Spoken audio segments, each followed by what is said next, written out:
Micromanagers, nitpickers, and critics.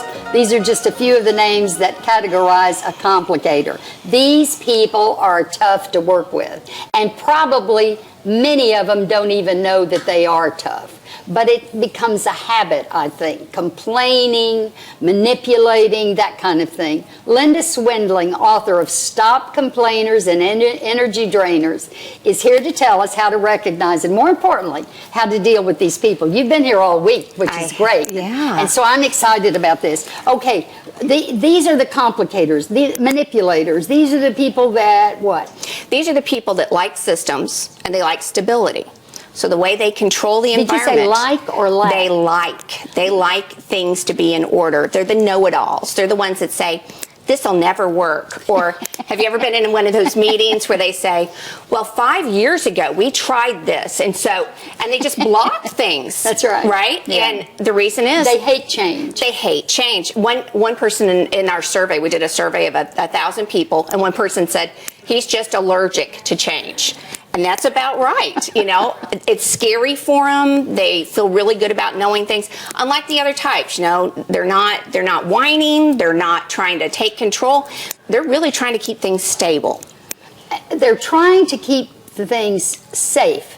They're trying to not be risk takers. Right. And so they're difficult to deal with because they're very stubborn and fearful. Right. And so how do you negotiate with that type? Because they're afraid to even have the conversation. And you can't leave them. Do these people have any power position? Sometimes and if you've ever dealt with somebody, they'll say, you didn't follow the process. We're not going to file that expense report. You've got to do this through procurement. And you're like, I just need my, I put it all on my personal credit card. I need my money back. Or I need to actually make the trip happen. So you can't say, okay, just be a team player. Just buck up, or this is the way it's going to be. You have no recourse with them? A lot of times they're your peers, or there's somebody that, you don't have any power over. They're in a different department. So what do? Yeah, because again, you don't want to deal with difficult people. You want them to stop. So the only way to get them to stop is to negotiate with them. And how would you go about that? First off, even though you've got to get it done, you need to slow down. If you can think of a road sign, this is like driving through traffic. This is one more bump you're facing. This is that detour person. Think of the road sign of that slow grade ahead. Okay, I got that. But what about this? What about if you could take the plan that you want to do and show them how they could benefit from it? It's that, and it's more, they're afraid their system's going to be messed with, basically. So you have to say, this is an upgrade. And we want you involved in this upgrade. Because you're so critical to this. Right. And this can mean more money to you and a promotion. Absolutely. But the other thing is, listen to what you said. We want you involved. What's that hidden meaning?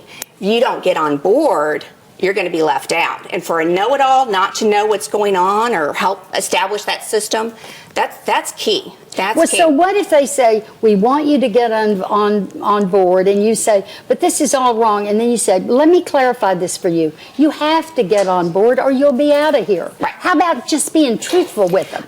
Absolutely. You want to be truthful. Unfortunately, you don't always have the power to say, or you'll be out of here.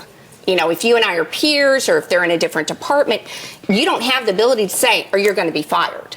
So what you can say is, look, this is key, and I want you to be a critical part of this role. So you're talking manager to employee there. If you can. Sometimes it's peer-to-peer, and you go, buddy, look, this is cool. And this would be a lot of things that you can do. So, remember, keep it organized. It's an upgrade to what they've already done, and appreciate the efforts. You were here when we established this. Thank you so much. And appreciate them and tell them all the good things they've done and how smart they are. Right. And we know you are so smart you can embrace this. Right. Because embracing it is key. This is a terrific book. You can get a copy of Linda's book by visiting Barnes & Noble, Walmart, or Amazon. And if you'd like to see more from her, tune into the broadcast tomorrow. Are we paying you? This is great knowledge. She'll be right here to share more insight to workplace drama. And believe me, there's a lot of it. Up next, we've got ideas you can steal if you're planning a wedding of your own. Oh, Courtney, where are you?